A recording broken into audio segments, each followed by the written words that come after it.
Saturday morning. Becky's gone out to do some marking and the kids are drawing angry birds. Let's see if we can see your picture. This is the angry birds. I've drawn some of them shooting and the pig. This is one dying because it's died. Okay. But here I'm going to draw a pig dying from a blowing up angry bird. Which angry bird will do that? The bomb one? Yeah. The bomb angry bird. Yeah. That has bombs. That's a good idea. And here are the eggs I've drawn. I think it's the last level. Eli, do you like Angry Bird? And this is a rock that could Eli's fall a bit if someone obsessed. hits this. Yeah. If a bird hits this, it might fall down on this pig and kill it.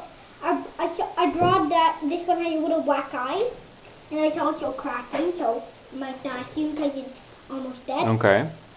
And I'm drawing right now the little baby angry birds that I really like. They're blue, and I'm drawing them. I'm trying to make them look good when I draw them. So I'm drawing like their eyes and the little hair they have on their heads.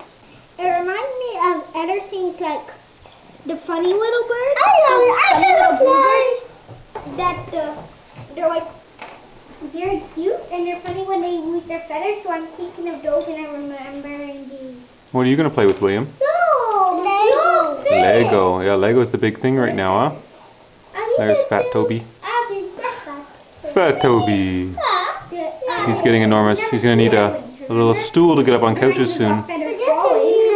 He's getting really fat, yeah. Can you get up, Toby? Oh, see, he struggled there a little bit. Oh, Toby. Get a sense of his girth. I got some yellow for his feathers. What do you think, William? Good. Good? Okay. Yeah.